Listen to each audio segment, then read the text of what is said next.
자, 우리 이번 단원에서는 인간의 조건에 대해서 얘기하고 있다. 우리가 생물학적 인간이 아니라 진정한 인간으로 살기 위한 조건에 대해서 카프카의 변신을 읽으면서 공부하고 있다. 자, 카프카의 변신 두 번째 시간 공부하도록 하자. 제시문 마. 제목을 정하고 백자로 정리하는 거야. 답안지에 정리하고 답안지 없는 사람은 노트에다 정리하면 된다. 그리고 그는 자신에게 말했다. 7시 15분까지는 무슨 일이 있어도 침대에서 나와야 돼. 그때 상점에서 누가 와서 오늘 출장 일에 대해 물어볼 거야. 보통 우리 회사는 7시 이전에 문을 여니까. 이런 생각을 하면서 그는 리듬을 타고 몸 전체를 흔들어 침대에서 나오려고 했다. 이렇게 리듬을 탄 거지. 몸을 움직여서. 그렇게 침대에서 바닥으로 몸을 떨어뜨려도 넘어질 때 머리를 똑바로 쳐들면 머리를 다치지는 않을 것 같았다. 뒷등은 단단해 보이므로 카펫에 떨어지더라도 문제가 되지 않을 거다. 가장 걱정되는 것은 떨어질 때 발생하는 큰 소음이었다. 그런 소리가 들리면 문디의 가족들이 놀랄 정도는 아니지만 무슨 일인지 걱정하게 될 것 같았다. 그러나 나는 도전해 볼 수밖에 없다. 그레고르가 반쯤 침대에서 몸을 꺼냈을 때 리듬을 타는 움직임의 방식은 어려운 것은 없고 오히려 아이들 장난 같았다. 그냥 몸을 흔들면 된다. 누군가 나를 도와준다면 모든 것이 쉽게 다 끝날 것이라고 생각했다. 힘을 좀 쓸 수 있는 두 사람이면. 그는 아버지와 하녀를 떠올렸다. 팔을 등 아래에 대고 침대에서 끌어내. 침대에서 내린 다음 내가 바닥에서 몸을 뒤집는 것을 조금 도와주면 될 것이다. 거기까지만 하면 내 작은 다리들이 움직이면 끝이다. 문이 잠겨 있기는 하지만 좀 도와달라고 해보는 게 어떨까? 이러한 곤란한 지경에 처해 있으면서도 이는 정말 묻지 않을 수 없는 무슨 코미디 같았다.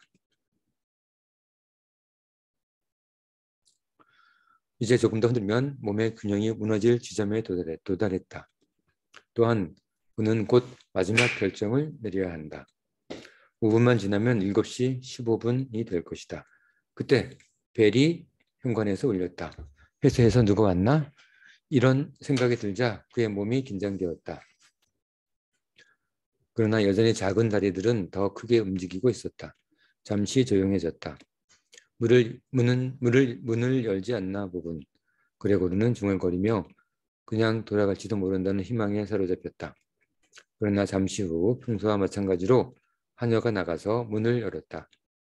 그레고르는 방문객의 인사, 첫 마디를 들으면서 그가 누구인지 알 수 있었다. 매니저가 직접 온 것이다. 왜 조금만 늦게 나가도 의심을 하는 그런 회사에 나는 일하게 되었을까? 직원 모두가 건달이란 말인가? 그들의 마음속엔 아침 일찍부터 회사를 위해 일하지 않으면 미칠 듯이 양심의 가책을 받고 그 결과 침대에 머물지 못하는 그런 성실하고 헌신적인 인간은 없단 말인가?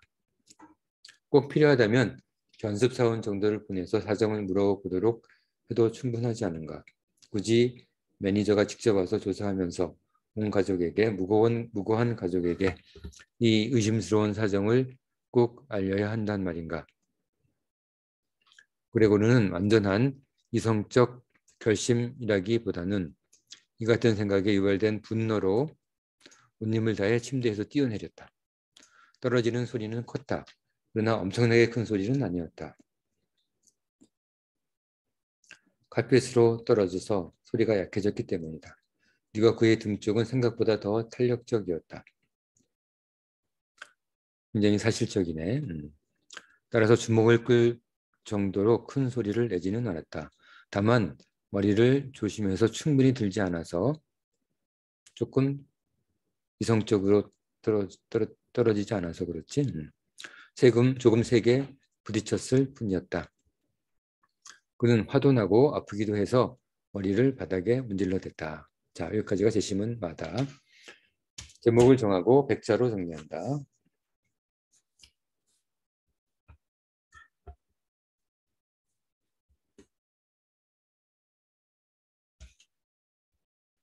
자, 마지막 제시문 바다.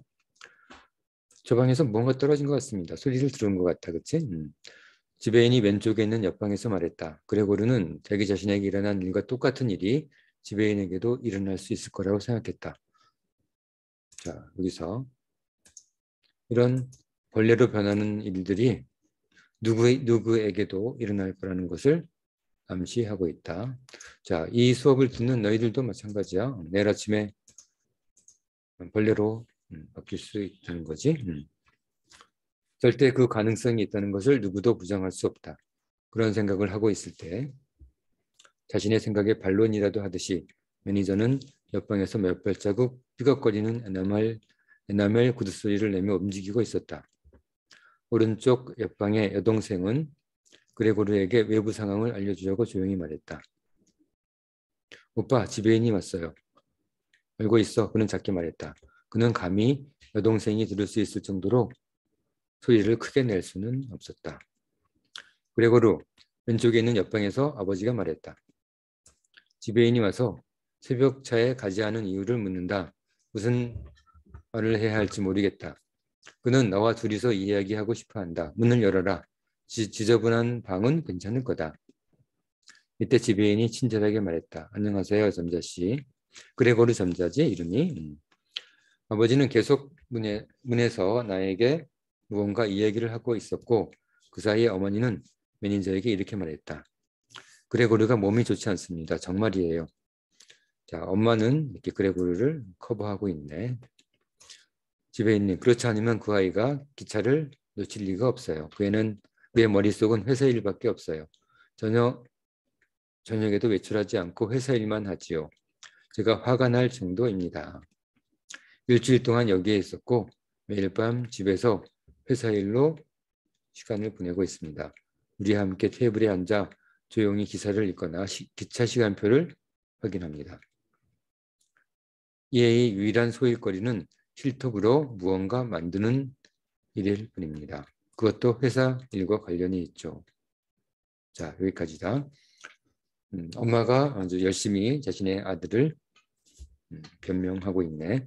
자, 이것도 마찬가지로 제목을 정하고 백자로 정리한다. 시간은 5분. 제시문 가부터 나, 다, 라, 마, 바. 그치? 지금 바 하고 있다. 제목을 정하고 백자로 세 줄로 정리하면 된다.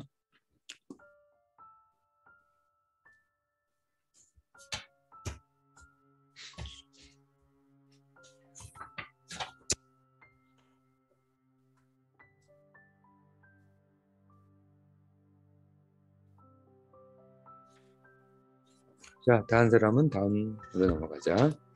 다음 문제는 두 번째 문제야. 그레고르가 벌레가 된 이유, 왜 벌레가 되는지 세 가지에 대해서 제목을 정하고 설명하시오. 그러니까 제시문 가와 나와 다와라, 마와 바 두 가지로 나누어서 가나에서 한 가지, 다라에서 한 가지, 마바에서 한 가지씩 찾으면 된다. 그 내용을 이렇게 인용하면서 제시문의 내용을 인용하면서 벌레가 대한 이유를 설명해봐. 제시문 가와 나에서 한 가지 이유, 제시문 다와 라에서 한 가지 이유 인용하면서 내용을 인용하면서 그리고 제시문 마와 바에서 한 가지 이유를 제시문의 내용을 인용하면서 설명해봐. 그러니까 시간은 10분이다. 자, 세 가지입니다.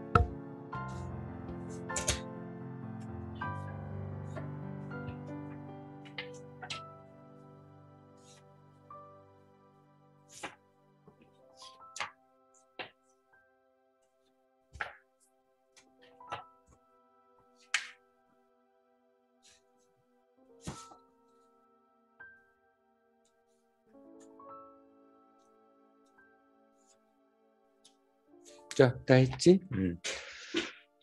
자, 우리 이번 시간에는 카프카의 변신을 읽으면서 우리가 인간이 되지 못하는 이유 세 가지를 찾아봤다. 자, 깊이 생각해서 답안을 작성하고 깊이 다시 생각해봐. 자, 그러면 오늘 수업 커피카이 편지는 여기까지 하는 것으로 하고 수업 마치도록 하자. 자, 오늘 수업은 여기까지.